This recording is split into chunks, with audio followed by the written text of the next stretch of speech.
में लेकर आई हूँ आप लोगों के लिए अकाउंटिंग टर्म, एक नया टर्म को जिसका नाम है एक्सपेंडिचर्स। तो एक्सपेंडिचर्स का जो हिंदी मीनिंग होता है वो होता है खर्च। तो आई डोंट थिंक यहाँ कोई भी स्टूडेंट ऐसा होगा जो जिन्हें खर्च का मतलब नहीं पता। तो आई होप आप लोगों ने भी खर्च किया होगा, छोटे लेवल पे से, बट खर्च किया होगा आप लोगों ने भी। तो खर्च आप कहाँ पे करते हो, क्यों करते हो, इसका रीजन बताओ मुझे।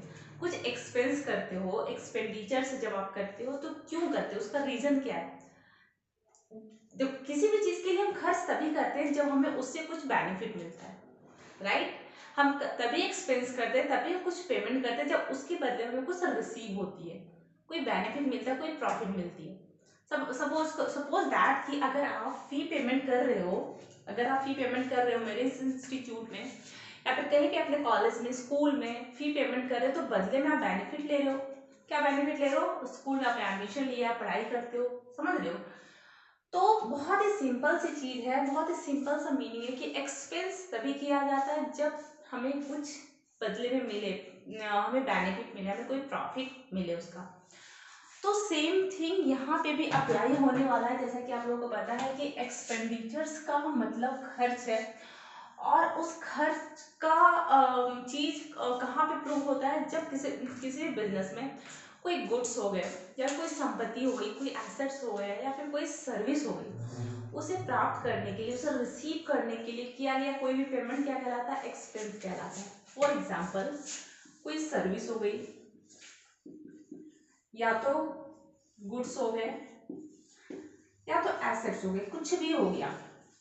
तो बिजनेस में इनमें से कोई भी चीज अगर पाना है, प्राप्त करना है, तो उसके बदले हमें या फिर बिजनेस को क्या करने होते हैं, पेमेंट करने होते हैं। क्या करने होते हैं, पेमेंट करने होते हैं। और ये जो पेमेंट है ना, ये कहलाता है आपका एक्सपेंडिचर।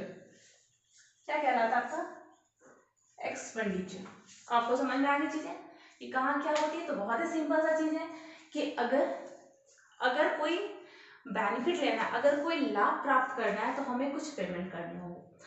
दैट मीन्स कि अगर बिजनेस को किसी भी तरह कोई प्रॉफिट चाहिए, किसी भी तरह कोई बेनिफिट चाहिए, तो बिजनेस को पेमेंट करने होते हैं, और उस पेमेंट के बेसिस पे वो क्या करता है, उसका बेनिफिट लेता है। और इस पेमेंट को ही बिजनेस के एक्सपेंडिचर में इंक्लूड किया जाता है। आगे ये क्लियर हो गई। तो एक्सपेंडिचर में क्या होता है, कैश का, बिजनेस में दो चीजें होती है, inflow and outflow, and this is called expenditure. Short में लिख देती हूँ, करेक्ट। क्योंकि यहाँ पे बिजनेस के पैसे बाहर जा रहे हैं, आउटफ्लो हो रहा है, बट इससे बिजनेस को बेनिफिट मिल रहा है, प्रॉफिट मिल रहा है, करेक्ट। तो ये तो था एक्सपेंडिचर का डेफिनेशन। अब समझते हैं कि एक्सपेंडिचर को 3 पार्ट में डिवाइड किया गया। The first one is that revenue expenditure, second है आपका capital expenditure, and third one is that deferred revenue expenditure. तो जब रिसिप्ट की बात है, तो आप लोगों ने दो रिसिप्ट को पढ़ा है, एक कैपिटल रिसिप्ट और दूसरा क्या था, रेवेन्यू रिसिप्ट।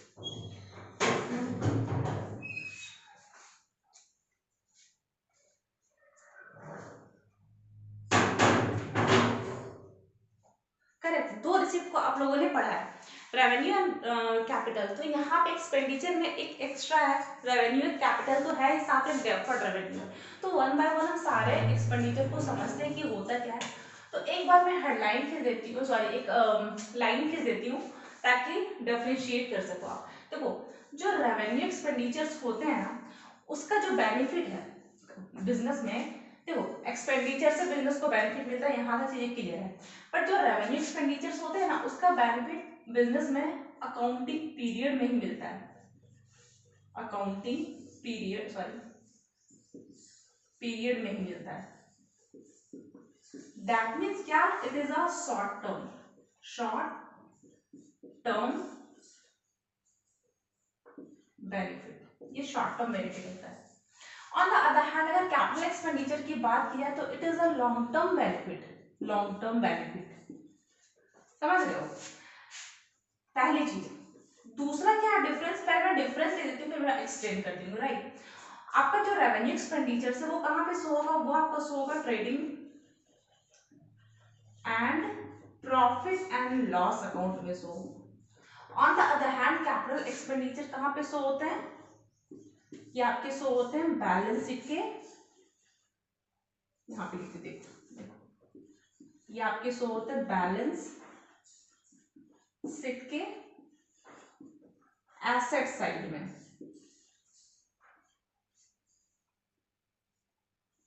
एसेट साइड में शो होते हैं। क्लियर? थर्ड डिफरेंस क्या है, इससे हमारी जो प्रॉफिटेबिलिटी है इंक्रीज होती है। देखो रेवेन्यू रिसिप्ट से हमारी प्रॉफिटेबिलिटी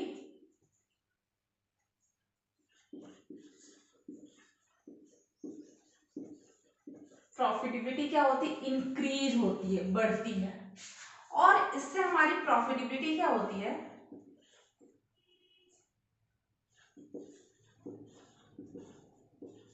मेंटेन रहती है,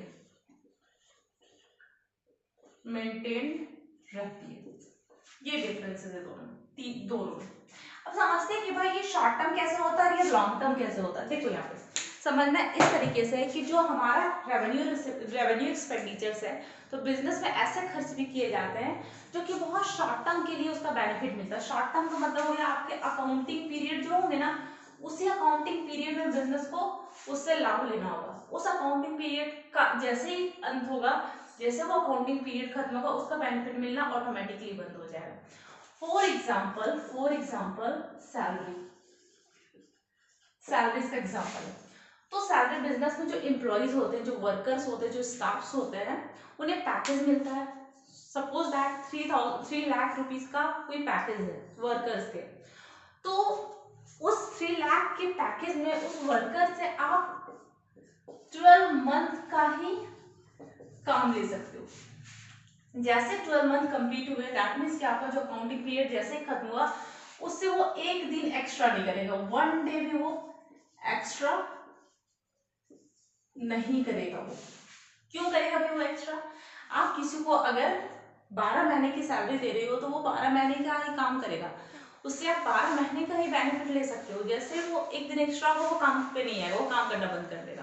तो यहाँ पे क्या हो रहा है कि ऐसा कोई एक्सपेंडिचर जिसका बेनिफिट आपको शॉर्ट टर्म के लिए मिलता है, short term that means accounting period में आपको मिलता है। ऑन द अदर हैंड अगर कैपिटल एक्सपेंडिचर की बात की जाए, तो ऐसा कोई एक्सपेंडिचर जिससे बिजनेस को उसका बेनिफिट लॉन्ग टर्म के लिए मिलता है। तो यहाँ पे फॉर एग्जाम्पल मैं यहाँ पे तो क्या करती हूँ, यस यहाँ पे मैं एग्जाम्पल सेट करती हूँ। देखो फॉर एग्जाम्पल एसेट्स परचेज पहली चीज। दूसरा क्या है, कंस्ट्रक्ट द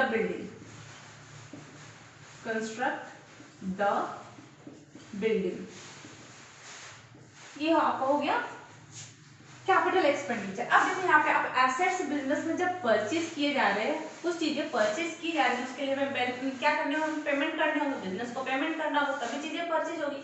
तो बिजनेस में अगर कोई एसेट्स आ रहा है ना, तो बिजनेस को पहले पेमेंट करना होगा। तो ये पेमेंट क्या एक्सपेंडिचर है। अब हम कैसे डिफाइन करेंगे भाई कि ये लॉन्ग टर्म है। देखो कोई भी एसेट्स है जो परचेज किए जाते हैं ना, वो लॉन्ग टर्म तक अपना बेनिफिट देते हैं। लैंड हो गए, बिल्डिंग हो गया, प्लांट हो गए, मशीनरीज हो गई, स्कूटर हो गए, ये सारी चीजें क्या है, बिजनेस ने एक बार इन्वेस्ट कर दिया, पैसे लगा दिए, एक्सपेंस कर दिया, अब इसका बेनिफिट वो 10 साल 15 साल 20 साल जब तक वो डेप्रिशिएट ना हो जाए, तब तक वो उसका बेनिफिट लेते रहते हैं कॉन्टिन्यूस बेसिस पे। समझ रहे हो? That's why it is called long term benefit. फिर क्या आपका देखो ये क्या है, जो आपका रेवेन्यू रिसिप्ट होता है ना, वो trading and profit and loss account के डेबिट साइड में शो होता है। कहां पे शो होगा ये, मैं यहाँ पे शॉर्ट में लिख देती हूँ, डीआर साइड, करेक्ट। और ये जो आपका कैपिटल रिसिप्ट है, ये आपके बैलेंस शीट के एसेट साइड में जाएगी, क्योंकि कैपिटल एक्सपेंडिचर तभी होता है जब हम एसेट्स परचेज करते हैं, और एसेट जब हम परचेज करें तो बैलेंस शीट के एसेट साइड में जाएगा। ये बहुत ही सिंपल सा चीज है, समझ रहे हो? फिर क्या आपका देखो यहाँ पे क्या है कि इससे प्रॉफिटेबिलिटी हमारी इंक्रीज हो रही दैट मींस क्या, चलो मैं इसे लिख ही देती हूँ, इंक्रीज्ड। जब कैपिटल एक्सपेंडिचर किए जाते हैं तो इससे बिजनेस की प्रॉफिटेबिलिटी बढ़ जाती है। अब कैसे होगा भाई, देखो कोई एक बिजनेस है, वहां पे वर्कर्स लगे हुए हैं, और वर्कर्स अपने मैनुअली काम कर रहे हैं, अपने हाथों से काम कर रहे हैं, हाथों से प्रोडक्शन कर रहे हैं। बट बिजनेस में लगा कि भाई कोई मशीनरी परचेज किया जाए, तो जब वो मैनुअली वर्क कर रहे थे, हाथों से काम कर रहे थे, तो बिजनेस का जो प्रोडक्शन था 1 लाख रुपीज का ही होता था। बट बिजनेस में एक मशीनरी परचेज की गई। अब जैसे ही मशीनरी परचेज की गई उसका जो प्रोडक्शन था वो बढ़कर 5 लाख रुपए का हो गया, क्योंकि मशीन तो मशीन होता है, उससे प्रोडक्शन ऑटोमेटिकली काफी इंक्रीज हो गई। अब जैसे ही 5 लाख रुपए का प्रोडक्शन हुआ तो उसकी सेलिंग भी बढ़ी, सेलिंग बढ़ी तो प्रॉफिट भी बढ़ी। That's why it is called, इसकी प्रॉफिटेबिलिटी क्या होती है, इंक्रीज होती है। Always remember.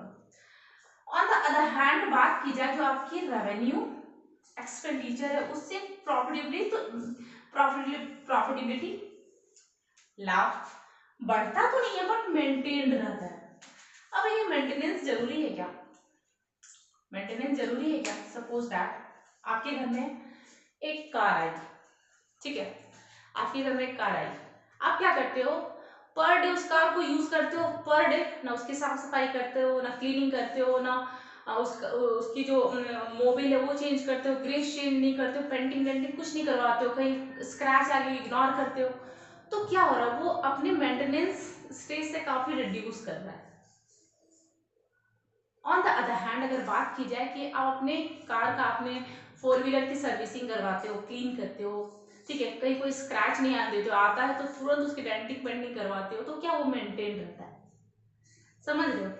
तो यहाँ पे देखो दो एग्जांपल सेट हो गए। आपने जो कार परचेज किया it is your capital expenditure, क्योंकि आप इसका बेनिफिट लॉन्ग टर्म तक लोगे, समझ रहे हो?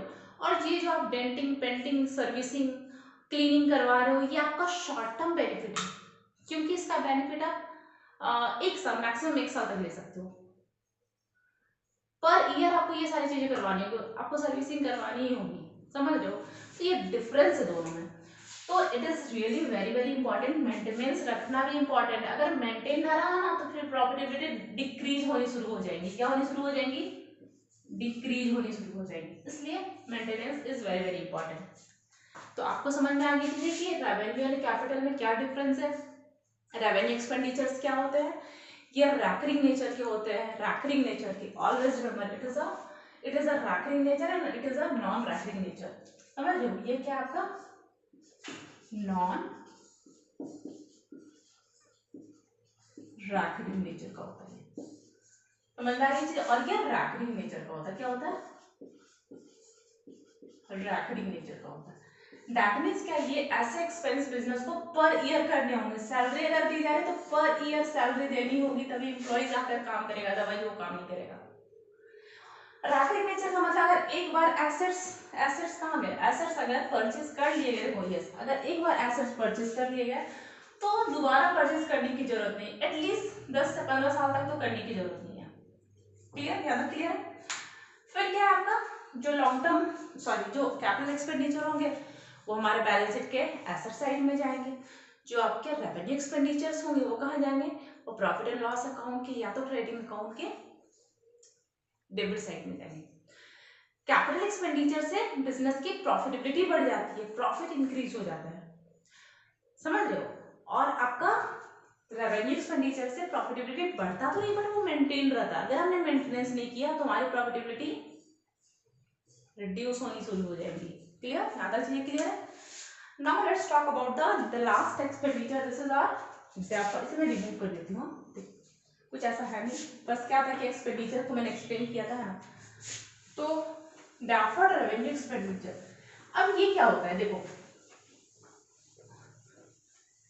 डेफर्ड रेवेन्यू एक्सपेंडिचर्स को आप एक बार मैं इसमें एक लाइन लिख देती हूँ ताकि आप को कंफ्यूजन ना हो, है ना? देखो इस तरीके से। तो डेफर्ड रेवेन्यू एक्सपेंडिचर्स होते क्या है कि कुछ एक्सपेंस, यस, कुछ एक्सपेंस ऐसे होते हैं बिजनेस में जो कि किए जाते हैं बट उसका जो बेनिफिट है आने वाले कुछ सालों तक कंटिन्यू बना मिलता रहता है। आप बोलोगे मैम इसमें और इसमें डिफरेंस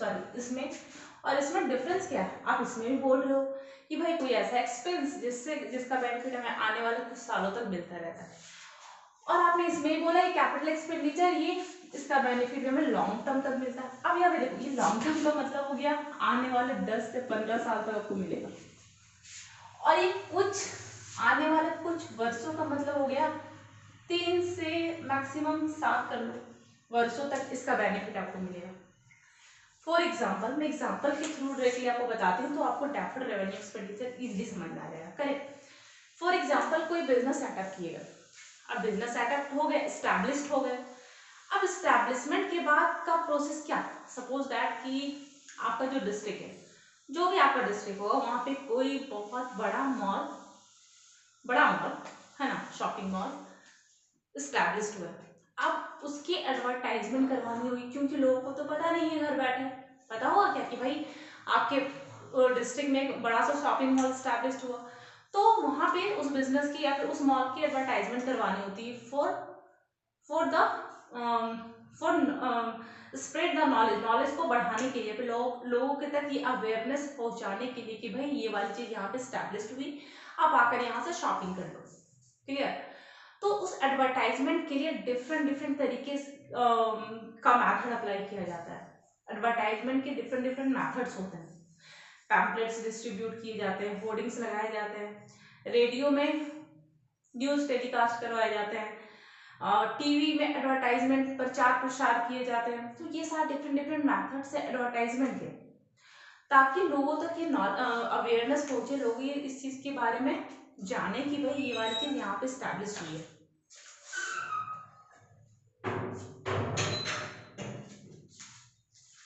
करेक्ट। तो लोगों को ये चीज पता चले, तो advertisement is very important in any large scale business. किसी भी लार्ज स्केल के बिजनेस के लिए एडवर्टाइजमेंट बहुत इंपॉर्टेंट होता है, समझ लो। तो फॉर एग्जांपल कोई बिजनेस स्टैब्लिश किए गए और उसकी एडवर्टाइजमेंट में स्टार्टिंग में ही 2 लाख रुपए का, कितने का, 2 लाख रुपए का खर्च किया गया। 2 lakh rupees really huge amount, ये बहुत बड़ा अमाउंट होता है। तो सोचो, एक बड़ा अमाउंट स्टार्टिंग में ही खर्च कर दिया गया और ये एस्टिमेट किया गया, ये अनुमान लगाया गया कि इसका जो बेनिफिट है ना, हमें आने वाले 4 सालों तक मिलता रहेगा। कितने सालों तक, 4 सालों तक। ये एस्टिमेट लगाया गया, ये अनुमान लगाया गया। तो वैसे कंडीशन में अगर कोई एक्सपेंडिचर हुआ है तो उसे हम कहाँ पे शो करते हैं, प्रॉफिट एंड लॉस अकाउंट के या फिर ट्रेडिंग अकाउंट के डेबिट साइड में। यहाँ पे मैंने लिखा हुआ है ना, देखो कहाँ लिखा है, नहीं लिखा है क्या, हाँ यस लिखा हुआ है, देखो डेबिट साइड में शो करते हैं ट्रेडिंग अकाउंट या फिर प्रॉफिट एंड लॉस अकाउंट के। ये तो बहुत ही क्लियर सी बात है। अब यहाँ पर हमें पता है कि ये आने वाले 4 साल तक हमें कोई एडवर्टाइजमेंट नहीं करनी है। अगर हम एडवर्टाइजमेंट ना भी करें तो हमें उसका बेनिफिट मिलेगा, आने वाले 4 साल के बाद जो होगा सो देखा जाएगा। तो हम सोचते हैं भाई कि इस 2 लाख को इस वाले अकाउंटिंग पीरियड में डालने से बेटर है क्यों ना सिर्फ डिस्ट्रीब्यूट किया जाए। क्यों आपने इस अकाउंटिंग पीरियड में इतना बड़ा एक्सपेंस शो करें, क्यों करें भाई, जब इसका बेनिफिट 4 सालों तक मिलेगा। तो हम प्रॉफिट एंड लॉस अकाउंट के डेबिट साइड में एज एक्सपेंस ही तो शो करेंगे ना, इससे हमारा प्रॉफिट काफी घट जाएगा।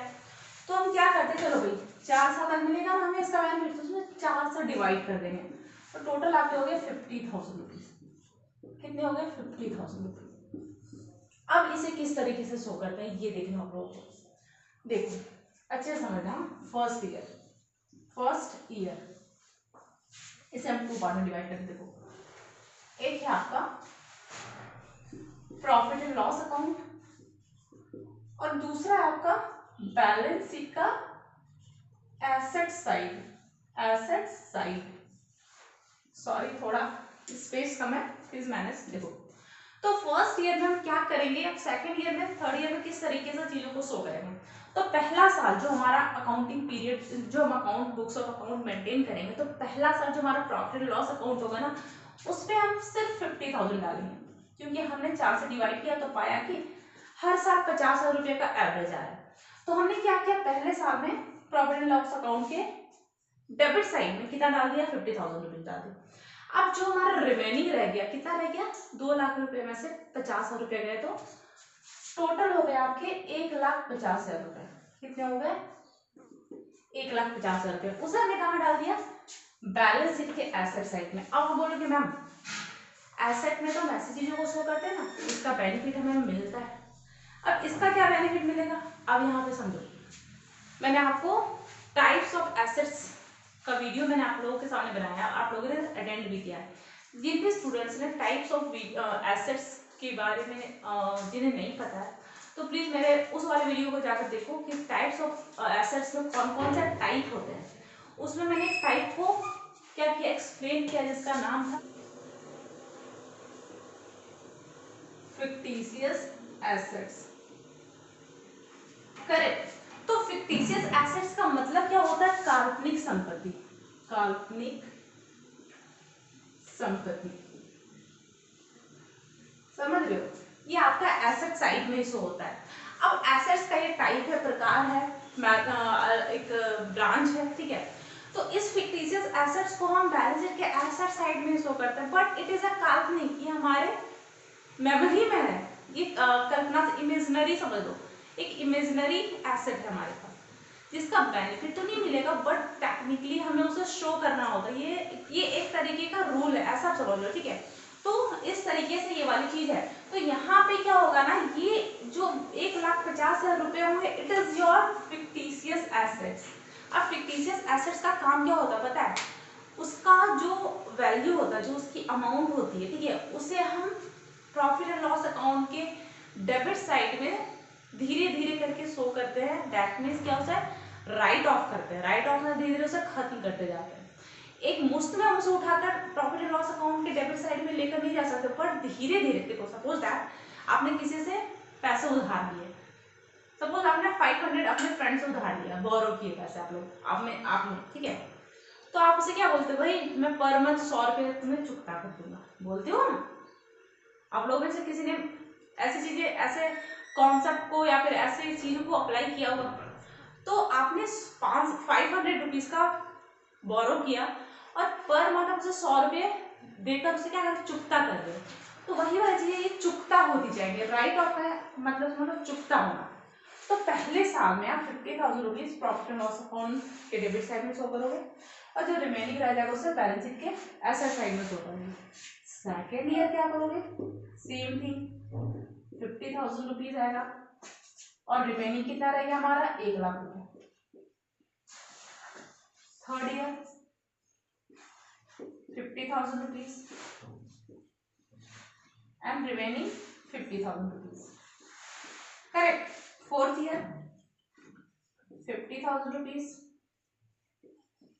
एंड रिमेनिंग कुछ भी नील कर दो, कुछ भी नहीं। तो आपने क्या देखा, हमने बैलेंस शीट के एसेट में शो जरूर किया, बट हमने सिर्फ उसे इसलिए शो किया ताकि हम उसे भूल न जाए, समझ रहे हो, ताकि हम उसे धीरे धीरे धीरे धीरे करके प्रॉफिट एंड लॉस अकाउंट में ट्रांसफर करते हैं और वो चुकता होता चला जाए। तो it is your deferred revenue expenditure. तो ये डेफर्ड का जो शुद्ध हिंदी नाम है वो स्थगित, स्थगित आयकर व्यय। तो ये आपका होता है डेफर्ड रेवेन्यू एक्सपेंडिचर। तो आई होप आपको ये 3 एक्सपेंडिचर्स अच्छे से समझ में आ गए हो कि डेफर्ड रेवेन्यू एक्सपेंडिचर्स क्या होता है। कोई ऐसा एक्सपेंस जिसका बेनिफिट हमें आने वाले कुछ सालों तक मिलता है, तो हम उसे डेफर्ड रेवेन्यू एक्सपेंडिचर मानते हैं, और उसे हम किस तरीके से शो करते हैं, उसे हम डिस्ट्रीब्यूट कर देते हैं कुछ सालों में, जब तक कि हमें ऐसा फील हो कि इतने सालों तक हमें उसका प्रॉफिट मिलने का चांसेस है। फिर हम उसे प्रॉफिट एंड लॉस अकाउंट में धीरे धीरे धीरे ट्रांसफर करते जाते हैं, कहाँ से, फिक्टिशियस एसेट से, बैलेंस शीट के फिक्टिशियस एसेट से धीरे धीरे हम ट्रांसफर करते जाते हैं और धीरे धीरे उसे चुकता कर देते हैं। समझ में आ गई चीजें। तो अगर आप चाहो तो इसके स्क्रीनशॉट ले सकते हो, है ना, देखो। तो आई होप आपको आपके सारे कॉन्सेप्ट क्लियर हुए हों कि एक्सपेंडिचर्स क्या होते हैं, उसके टाइप्स कितने हैं। तो अगर वीडियो अच्छी लग रही हो फ्रेंड, तो प्लीज़ इसे लाइक करो, शेयर करो, सब्सक्राइब करो, और प्लीज़ कंटिन्यू करो, क्योंकि कंटिन्यू करोगे तो ही मुझे मोटिवेशंस मिलेगा और आपके भी कॉन्सेप्ट्स बहुत अच्छे तरीके से क्लियर हो गए। तो मिलते हैं हम अपनी अगली वीडियो में, तब तक के लिए take care, thank you so much.